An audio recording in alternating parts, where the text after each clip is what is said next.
inherited them from a lady who was a nurse out in Persia. It was about the 1920s and 30s. What have we got, Charlie? Well, And Rusty? I think Rusty's probably the best person to discuss these. Go on, Rusty, tell us what it is. Right, we have two Islamic miniatures on ivory. These are both probably made in Iran, which was then called Persia, 19th century, this one. That one may be a little bit later. Unusual in that they have human figures, whereas Islamic art traditionally doesn't.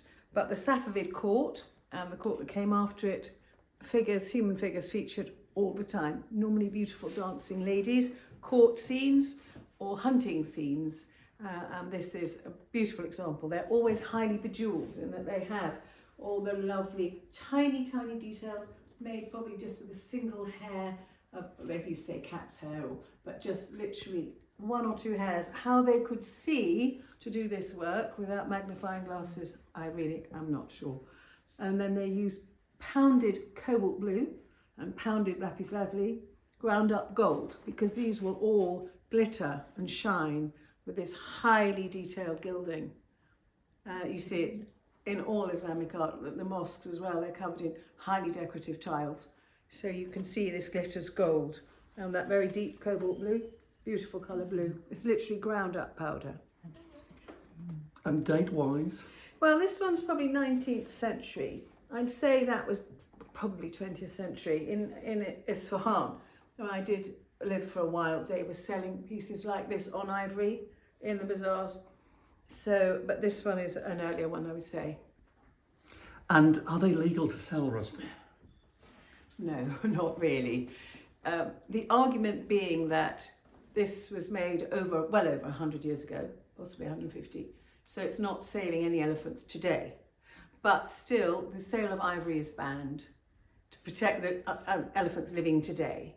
So if it's small enough to count as a miniature, or if it's less than 10% of an item, you get inlaid ivory. Or in a silver teapot, you might get ivory to stop the handle getting too hot. So those we can get what's called a CITES license, so they can be sold abroad.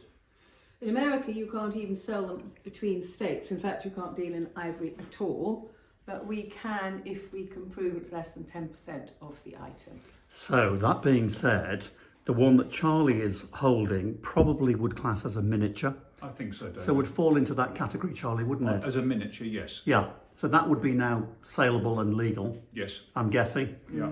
And yours, That's- Rusty, would be illegal. No, so I suppose we put it back on the wall and enjoy it. That's what we do. Yes, Yeah. we And can't, so- we can't sell it on. But Rusty, say 10 years ago, when it was legal, how much would the one you're holding be worth then? Charlie, I don't know.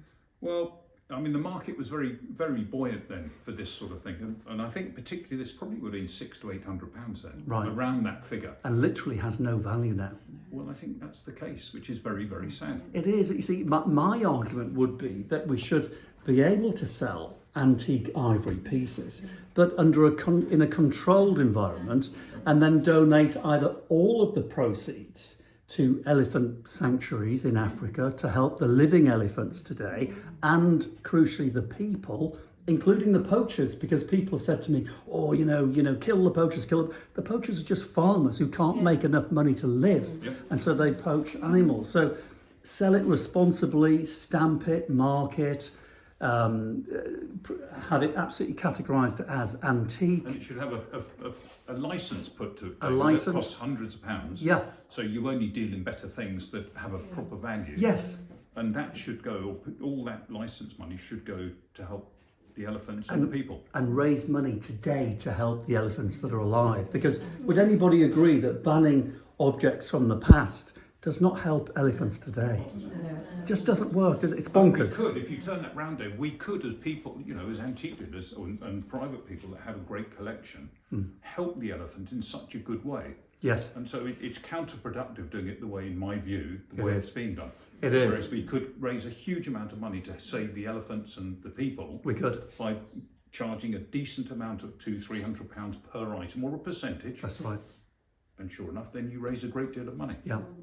For a good cause. And the argument will be that people might be watching this and probably leaving comments in the comments saying, yes, but if you don't ban it, then the likelihood is that elephants will be poached and they will make fake antiques to be sold. That's not the case, because the market for ivory today is in the Far East, and they don't want antique objects. They want brand new, fresh tusks. Yes. Brand new. Milky white.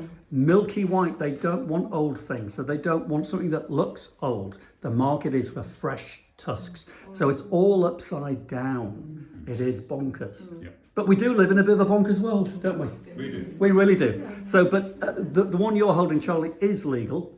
How much would that be worth today? Well, I think if it was at auction, it'd probably make only £60 or £80 Yeah. because so many people are backing away from it. That's right. And they're really nervous about handling it. Yeah. So, but lovely objects too. You can own them. Yes, But, you know, it's not illegal to own them, and it's not illegal to give them to a family member. not at all. And I they understand. they should be cherished, and they should be admired, not only for the workmanship, but also, you know, pay reverence to the elephant that supplied the ivory as well. It's disrespectful to dispose of it in such a way. But anyway, thank you very much. Whose object? Are they yours? Yes, Are they, they're mine, and yes. did you buy them or? No, I inherited them from a lady who was a nurse out in Persia, well, as was Persia. I suppose about the 1920s and 30s. Right. And so she picked them up there, and that's all I know about them. But you've cherished them for all that lovely, time. love them. Yeah. Yes. And you'll continue to cherish them. Indeed. Thank you. Yes. Thank you.